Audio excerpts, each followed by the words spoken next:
Vous ne trouvez pas que les chansons de Taylor Swift sont un peu toutes les mêmes ?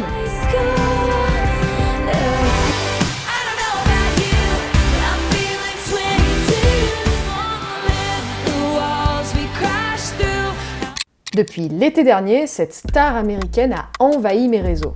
Moi qui me rappelais vaguement de ses chansons pop un poil répétitives,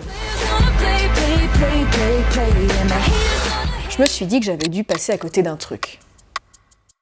Alors je me suis plongée dans sa discographie, jusqu'à développer une légère addiction. J'ai transposé 187 chansons de son répertoire au piano, chacun ses hobbies. J'ai créé un tas de tableaux sur les accords qu'elle utilise, les rythmes, les mélodies, les thèmes abordés dans ses chansons.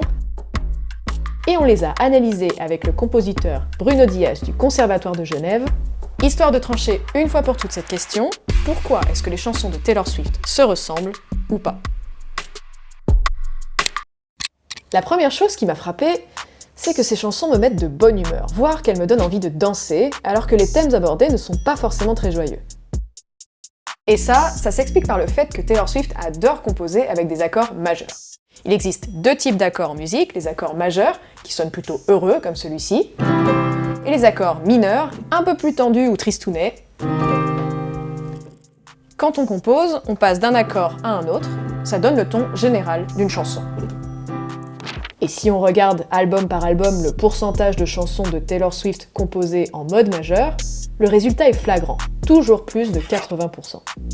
Avec une exception, l'album Reputation, un peu plus dark avec un taux de 60%. Bon, une fois qu'on a choisi sa gamme, son mode, majeur ou mineur, il faut faire un enchaînement d'accords pour composer une chanson. Et là, en théorie, on a l'embarras du choix. Il existe une multitude d'accords. On ne peut pas dire exactement combien, parce que c'est des milliers. Dès le moment où on a 3 notes, c'est un accord, mais si on en a 4, c'est aussi un accord, si on en a 5, c'est aussi un accord. On peut rajouter autant de notes qu'on veut, ça fait un accord dès le moment où on en a 3. Mais j'ai remarqué que Taylor Swift, elle avait quand même 3-4 suites d'accords qu'elle aime bien utiliser très souvent, c'est ceux-là. Maintenant, si on regarde ces tubes qui ont été numéro 1 aux États-Unis, on voit surtout 2 suites d'accords principales dans près de la moitié de ses hits. D'où l'impression peut-être de répétition. Petite démonstration en survolant le répertoire de Taylor Swift depuis Tim McGraw, son tout premier tube, car oui, elle recycle depuis 2006.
Allez, je vais pas toutes vous les faire, il y en a 36 rien qu'en commençant par la note Do, donc je vous les mets ici.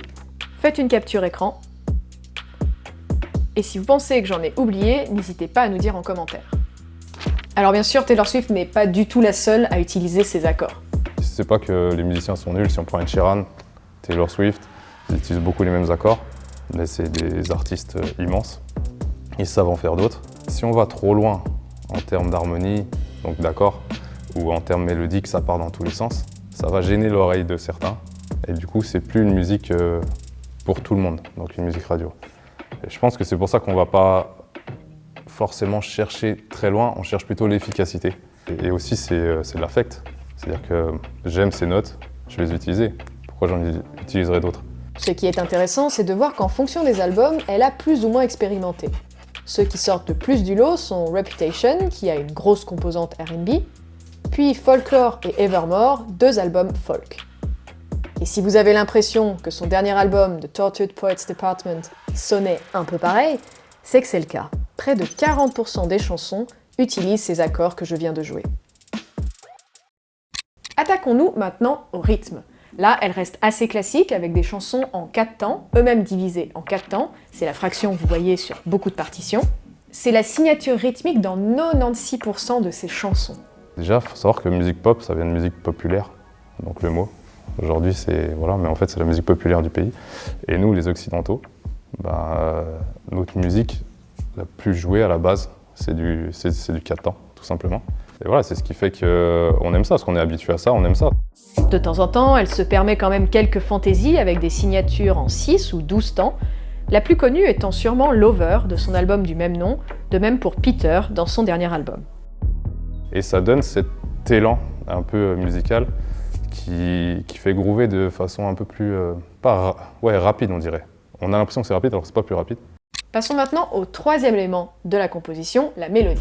Et là, j'ai remarqué que Taylor Swift utilisait 2 outils très souvent. Le premier, les mélodies avec une seule note. Tous ces tubes ont des portions de mélodie qui sont monotonales. Celle où on l'entend le plus est sûrement Out of the Woods.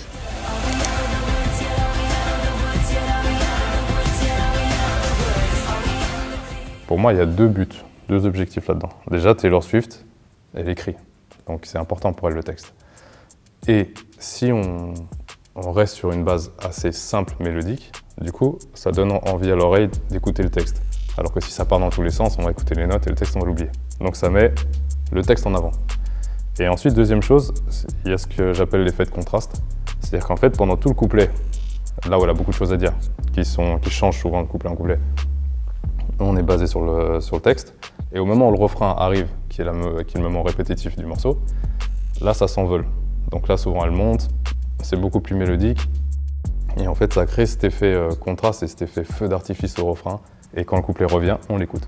Malin. Le deuxième outil qu'elle utilise dans ses mélodies, c'est la syncope. Et ça, c'est pas moi qui le dis, c'est elle. I'm obsessed with the syncopation of the way that words sound when they're said a certain way. En musique aussi, ça existe. C'est le fait de mettre l'accent là où on ne l'attend pas. Si on prend un rythme classique en 4 temps, en fait, les emphases tombent pile sur le premier et le troisième temps. Regardez. 1, 2, 3, 4 et 1, 2, 3, 4. Donc si on veut être malin, on fait tomber les mots qu'on a envie que les gens retiennent sur ces moments-là. Et ce qui peut être un peu saoulant au bout d'un moment. Donc au lieu de faire ta, ta, ta, on va faire ta, ta. Vous voyez? Donc si je refais, on fait ta, ta, ta, ta, ta, ta. Bah ça fait sautiller le petit rythme qui fait un peu lourd. Et ça donne donc cet effet de groove, genre on a envie de bouger avec elle. Et en plus, ça peut mettre des mots en valeur parce que le mot il est en l'air. Donc il est tout seul, pendant que le kick il continue. Car il ne faut pas oublier que Taylor Swift est avant tout connue pour ses paroles. C'est la seule artiste pop à avoir écrit ou coécrit tous ses albums. Avant de passer à l'analyse de ses textes, juste une petite précision. Là, on a vu l'harmonie, le rythme, les mélodies. Il y a des similitudes, mais ça ne veut pas dire que c'est exactement la même chose. Car Taylor Swift, elle est très forte pour composer dans différents styles. Si on classe toutes ses chansons par style de musique, on peut voir que la pop représente environ 40% de ses chansons. Maintenant, si on regarde album par album, on peut voir l'évolution. Entre parenthèses, oui, certaines chansons sont comptées plusieurs fois car elles empruntent à plusieurs styles musicaux. À noter qu'elle est à ce jour la seule artiste à avoir remporté 4 fois le Grammy du meilleur album, la prestigieuse récompense de musique aux États-Unis, et le tout dans 3 styles différents. Country pour Fearless, pop pour 1989 et Midnight, et folk pour Folklore. Fin de la précision. On disait donc que Taylor Swift voulait vraiment que vous écoutiez attentivement ses paroles. Mais de quoi parle-t-elle au fond?